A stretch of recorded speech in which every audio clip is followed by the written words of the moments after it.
東京に街を作り、入植者が列をなして待っている。ここまで、わずか2年。順調に見える裏側で、積み上がっていく山のような請求書。目に見えて減っていく国庫からの流出を止めることはできるのか。誰もいなければ何も生まない。この国の発展は今ここから民と共に始まる。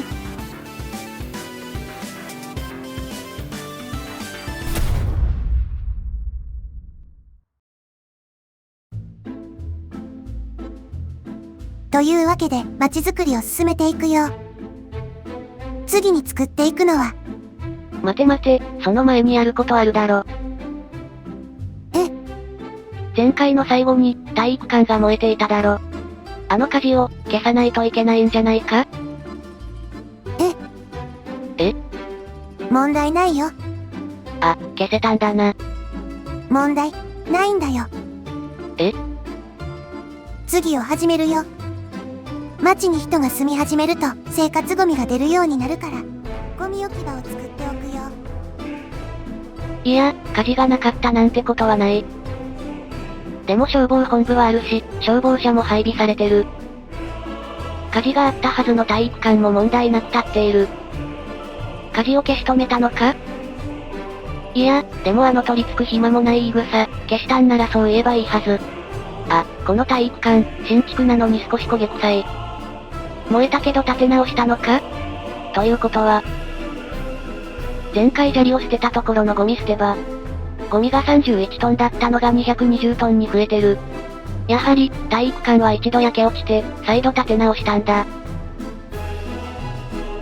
ということだ、隠しても無駄だぜ。火事で焼け落ちたんだろう。せやで。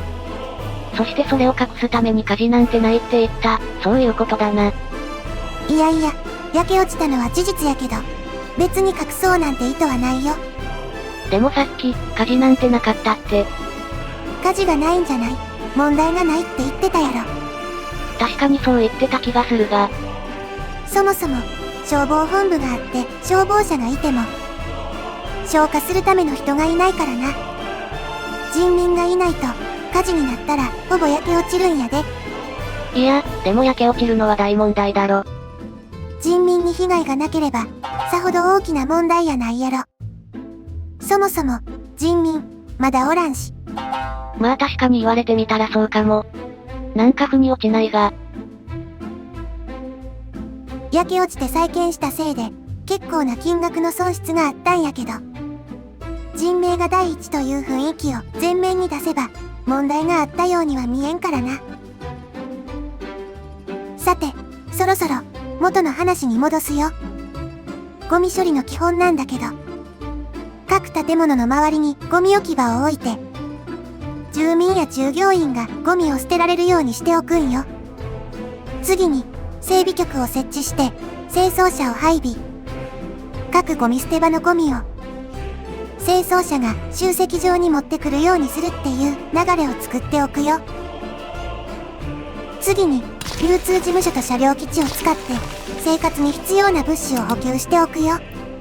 必要な物資ってなんだ？食料、肉、衣類、家電、あとは石炭だね。石炭？雪が降るほど寒いからさ、石炭を燃やして温めるんだよ。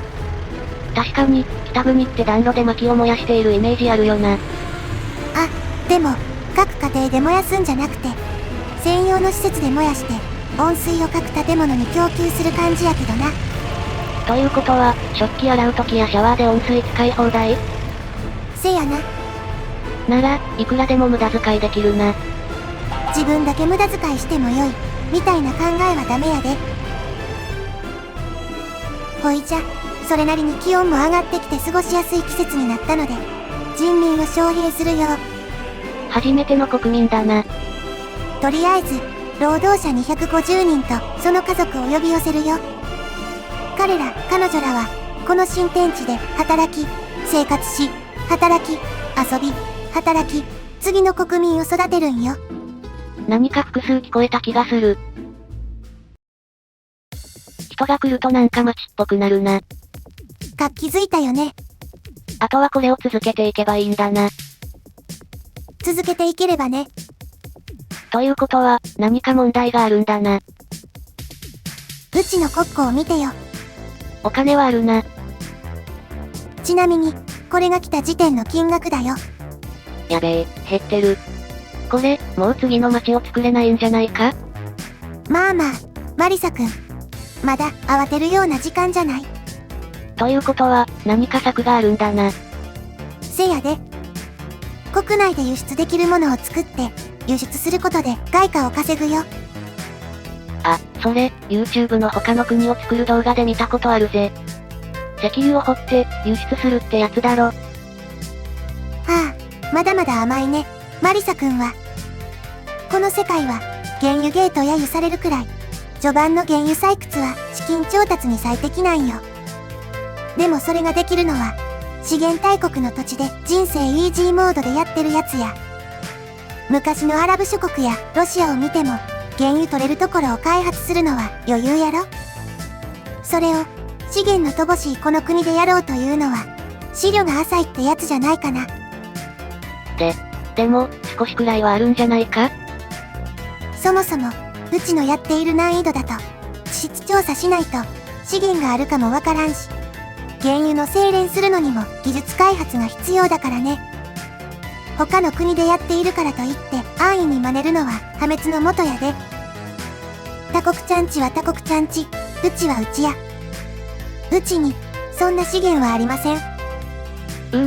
子供の時によく聞くフレーズだ。ということは、まずは地質調査から地道にやっていく感じになるのか。いや、地質調査をするには、理系の大学と相応の人数の研究員が必要だけど、うちは、まだ、大卒もほとんどいないし、理系の大学もないからな。これらを頑張っているうちに資金がなくなる可能性もある。何より、これを頑張って投資して、原油掘れるところなかったら積むからな。国家運営の判断で、博打打ちはダメやで。なら、うちらができる輸出品って何なんだ？それは、農業。地味じゃね？地味やな。でも、この国の肥沃な大地を使わない手はないやろ。それに、農業で得た生産物は、今後、市民の生活でも使っていけるからな。確かに、食べ物を作れば住民の食料になるな。外国産の食べ物だけ食べる生活は、早めに終わりにしたいしね。ではでは、農業できる場所を開発していくよ。農業できる場所か。さて問題。文明崩壊前の日本で、農業産出額が多い都道府県を5つ述べよ。ああ、ここに来る前に文化史でやったな。北海道。正解、1位やな。それ以外は覚えてない。これも覚えておくべきだよ。2位から、順に、鹿児島、茨城、千葉、熊本。東京のすぐ近くに、生産額3位と4位があるんだな。せやで。そんな、恵まれた立地だから、まずは、近郊農業を始めていくんよ。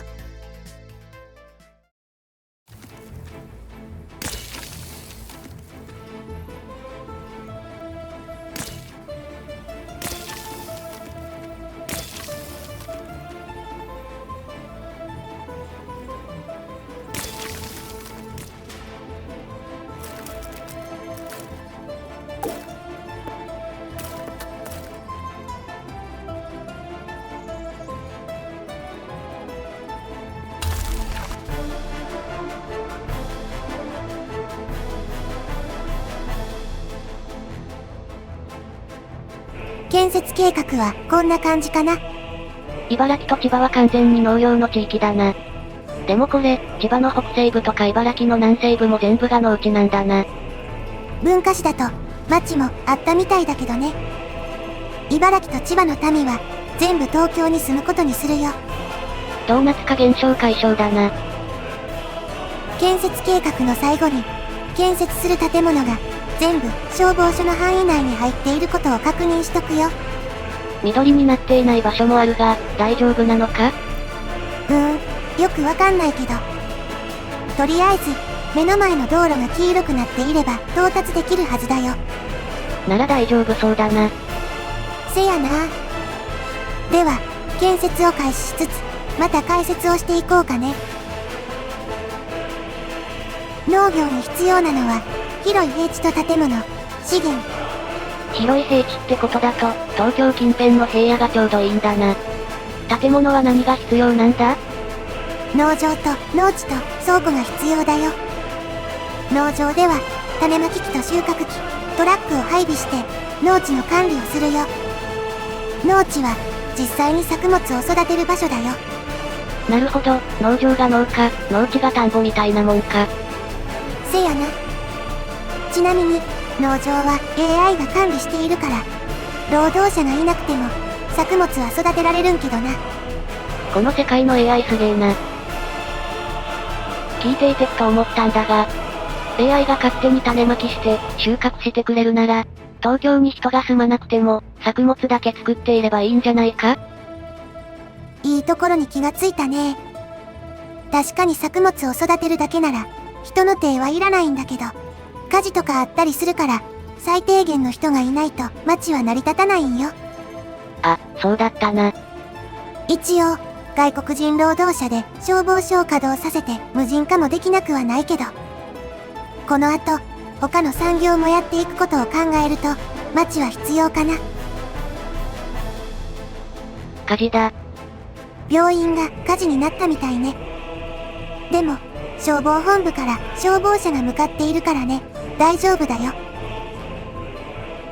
さあ、消して消して。応援の2台目の消防車も現着。やばい規模の火災だな。うちの消防隊は、真面目だから大丈夫だよ。なんだ、真面目って。そこは経験年数とかで勝負するんじゃないのか？経験年数2時間で今回が初出動だからね。不安しかない。不安になるかと思って言わなかったのに。無事に消火完了。何よりだぜ。